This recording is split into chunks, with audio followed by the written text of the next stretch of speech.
everybody doing today? Good. Good again, all right. Pretty good. I've got a question. Has anybody bought a used car within the last year? Rob, Gary, you've done a couple of these. I was forced to purchase a used vehicle just last week. A young girl decided to end the life of my beautiful 98 Ford Escort. She slid sideways into my lane and I ended up smashing right into her, totaled both cars. Fortunately, we both walked away with minor injuries. However, the cars were not. All right, they were both gone. On a positive note, excuse me, I was able to find a really nice used car the very next day.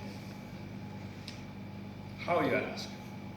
Well, over the years, I've had a lot of experience buying, selling, fixing used vehicles.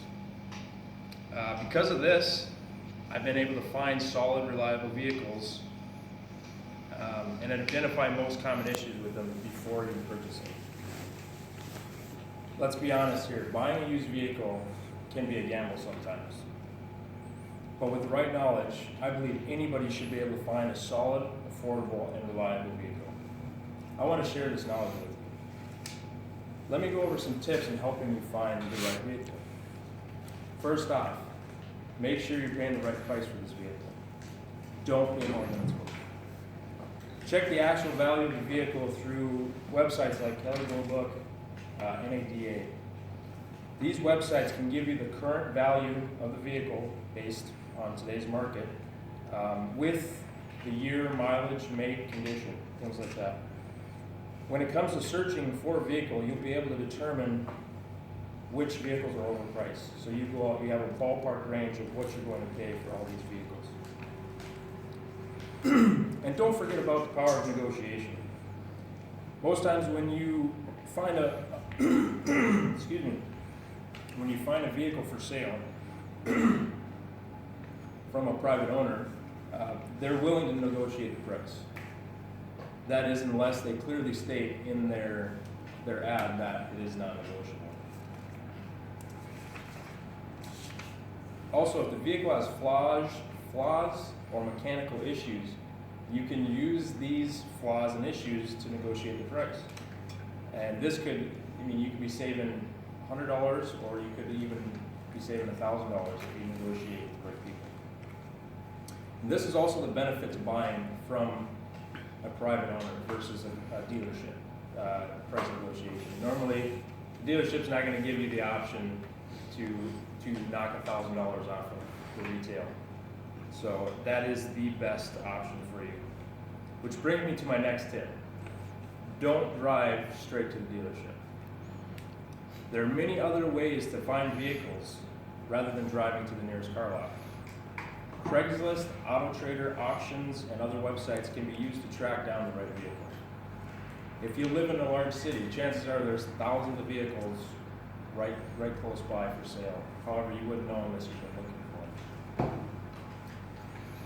And to help you narrow down your search, most of these websites have filters to help you search for what you're looking for. Whether you want four-wheel drive, truck, car, van, SUV, all that's available right there. Now let's say you don't have time to do this. You don't have time to go out and search, to test drive vehicles, to talk to people. Then your next best bet is to go to the dealership.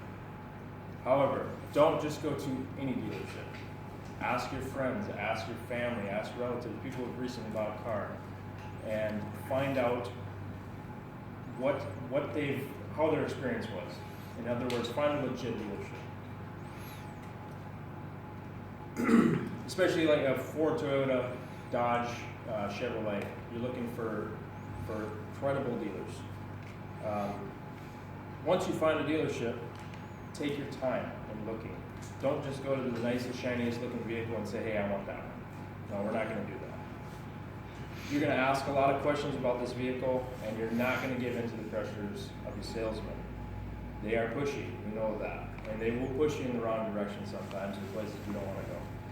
Politely ask them to leave you alone, and you'll find it, when you find the right vehicle.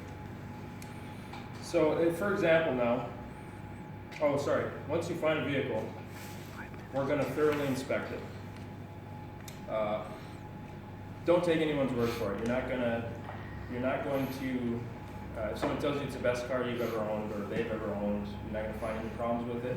Don't take that word from them. Make sure you're looking it over. You wouldn't buy a house without thoroughly looking it over and having an inspector come take a look at it. You should feel the same way about purchasing a vehicle. Get down and dirty. Open the hood, check for leaks, check out the fluid levels. Make sure there's the brakes are working, the ball joints, the suspension, and take it for a good test drive. Let's say you're not comfortable with this, or you're not confident in your ability to check these things out. Take it to an automotive garage. They will be able to look it over for you for a small fee.